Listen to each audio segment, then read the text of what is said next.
here they are. Wiring is actually similar to a Jeep one. This is one out of a Jeep, my Jeep. You can see they're pretty similar in design. The connectors and everything lines up right. And this is the inside of a GM one. That's all it is.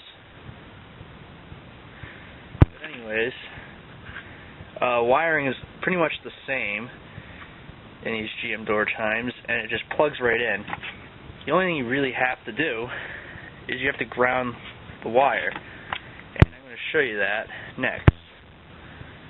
But when you're selecting GM door chime for your vehicle, it has to be a 1995 or greater, because the 1988s through 94s are different in wiring. Well, not wiring, but how they're made. The chime's a little different in sound, and it also, if you ever drive one of these vehicles, it only chimes for the 8 seconds for the seatbelt light, and after that, it's done. It doesn't chime. And the seatbelt light doesn't blink either. And the other thing that's different about it is, if it's running, if you open the door, it won't chime.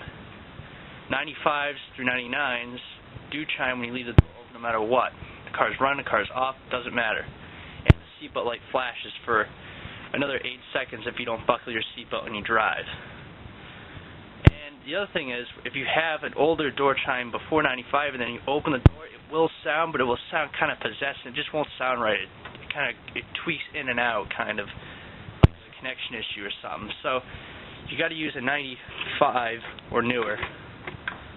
And this is an older one. This is 93, and you can tell it says MTI on it, where this one it says Introtronics MFG. So this is a newer one. This is a 94ish, maybe a 95, but I believe it's a 95. We're now at my truck, and what you're going to have to remove to get to this is you're going to have to take out this panel here. It's not too hard. And I'll take the key out so you can hear me. But you got to remove this to get at it. That screw.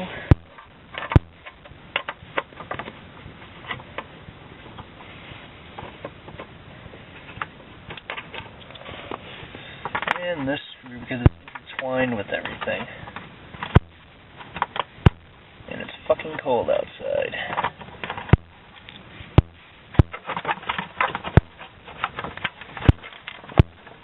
And I didn't have to. It broke. So there you have it. It's out. Now, you're looking at the chime. Now, this thing up here, you have to unclip once you pull the chime out. There's mine is unclipped right now. And you have to slide this forward. You'll see the two tracks here. You can see if my camera will focus. These tracks line up with this connector harness here. Now I'm going to pull this forward. And this is the wire you have to ground. This wire here. Now I just took a clip lead and did it. Now you could be neat about it and cut it and, you know, screw it to the body or another screw here, but I realized that this is a pretty good ground right here. So I just put the clip right to here and it works. Now if you do not ground this, well, this is what's going to happen. See? It beeps. The doors do not lock. They'll unlock, but they won't lock. So, you have to ground this. See, now it locks, and it doesn't beep either.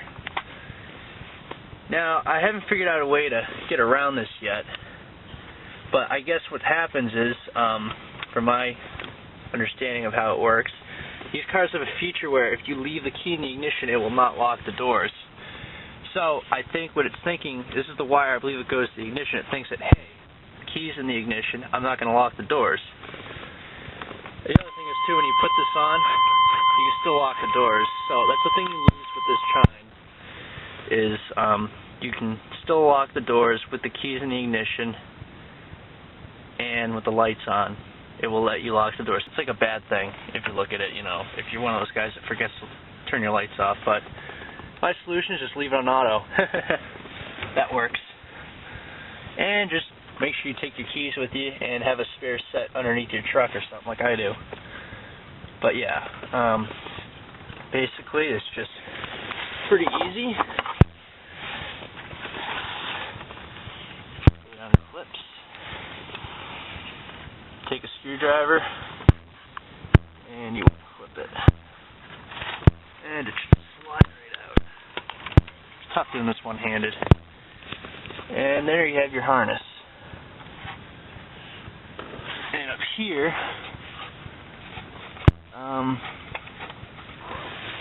there's this clip here you have to kind of push up on to slide forward. Slide out this harness so you can get your jumper there to, you know, to jump the wire and ground it so it will work. But all you do is you take out the old one that I hate. I just think it takes away from the truck having that gay Chrysler Chime. Let's face it, it's the fucking Jeep. Other door chimes should work with this too, like the scary door buzzer if you like one of those in the Cherokees or the older Dodge trucks. That will work as well. The connectors look about the same. I haven't tried it, but yeah, they look the same. Let's see. All you gotta do is jump that wire and it's good as new. Now, another person asked me, all the yellow wires are the airbags. Well, these are the airbag wires. See how they're intertwined so you can't tamper with them? They all have these kind of connectors. Now, mine's never going to go off because I disable the airbag system in this vehicle because I do not like airbags at all. I think they suck.